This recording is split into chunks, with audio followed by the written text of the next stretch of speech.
Shalom Bapak Ibu, bersama dengan kami kembali dalam program 5 Menit Penuh Harapan. Damai sejahtera untuk kita semua Bapak Ibu yang dikasihi Tuhan. Kita terus melanjutkan pembelajaran kita. Setelah Tuhan berjanji kepada Yakub, sekarang kita melihat kepada kehidupan Yusuf, anak kesayangan dari Yakub yang begitu disayang dan dicintai. Kita tahu ceritanya bersama-sama. Yusuf kemudian dibuang oleh saudara-saudaranya karena mereka saudara-saudaranya begitu sakit hati mendengar mimpi dari Yusuf. Mereka juga kemungkinan besar iri karena Yusuf begitu disayang oleh bapak mereka, sehingga kemudian Yusuf dibuang ke sumur, dijual kepada orang Mesir, oleh orang Mesir dijual kepada Potifar menjadi budak, lalu kemudian dipenjara 2 tahun. Kita tahu cerita bersama-sama Bapak Ibu.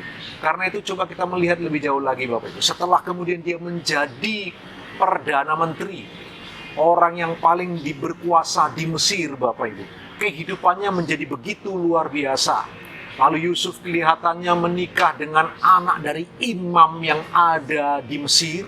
Berarti istrinya adalah orang yang tidak ada hubungan dengan keluarga Abraham, Bapak Ibu yang dikasihi Tuhan, sanak saudara Abraham. Karena Yusuf kemudian menikah dengan orang di luar itu sebabnya Bapak Ibu, karena anak-anaknya Yusuf, yaitu Manasye dan Efraim, dibesarkan oleh istrinya kebanyakan karena Yusuf kelihatannya sibuk keliling Mesir untuk mempersiapkan semua yang dibutuhkan untuk kemakmuran Mesir. Maka ketika Yakub hendak mati, Yusuf membawa anaknya untuk diberkati oleh Yakub. Lalu kemudian anaknya diberkati oleh Yakub. Kita tahu ceritanya bersama-sama sambil tangannya disilangkan Bapak Ibu. Manasye dan Efraim diberkati oleh Yakub. Nah, sementara Yusuf hidup di Mesir Bapak Ibu, dia menjadi begitu luar biasa, begitu disegani dan dihormati. Hikmatnya melampaui semua orang, kecakapannya dalam manajemen luar biasa, sehingga Yusuf begitu terpandang, namanya begitu luar biasa, ratusan tahun namanya begitu dihormati dan dikagumi di Mesir.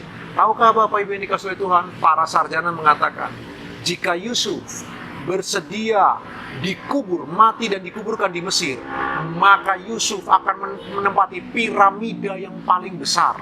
Tempat di mana piramida kita tahu sekarang di Mesir, tempat mumi-mumi para raja, Bapak Ibu keluarga raja. Maka Yusuf, para sarjana berkata kemungkinan besar akan beroleh piramida yang paling besar. Karena begitu dihormatinya, begitu berjasanya Yusuf selama di Mesir.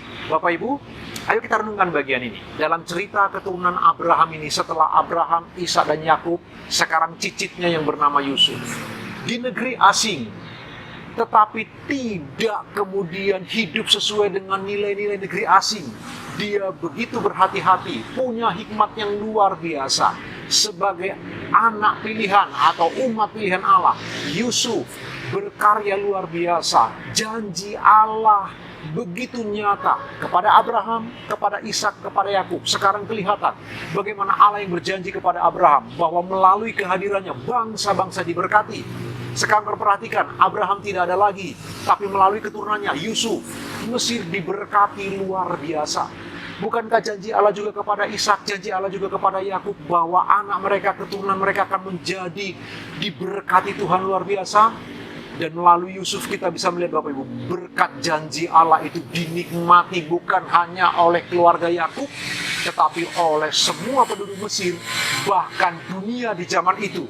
Karena ketika dunia di zaman itu mengalami kelaparan yang luar biasa, mereka datang ke Mesir, mereka mencari Yusuf, mereka minta pertolongan Yusuf, karena Yusuf punya banyak persediaan makanan yang luar biasa. Ketika 7 tahun kelaparan yang luar biasa itu, Yusuf sanggup memberi makan dunia. Bapak Ibu, pikirkan bagian ini bersama-sama. Kita anak Tuhan, kita dipanggil oleh Allah. Mungkin kita tidak jadi besar seperti Yusuf, tapi sekurang-kurangnya Bapak Ibu, kita dipanggil untuk diberkati dan terus menjadi berkat dimanapun kita berada. Renungkan kebenaran firman Tuhan sepanjang hari ini Bapak Ibu, sambil Bapak Ibu beraktivitas. Tuhan Yesus memberkati.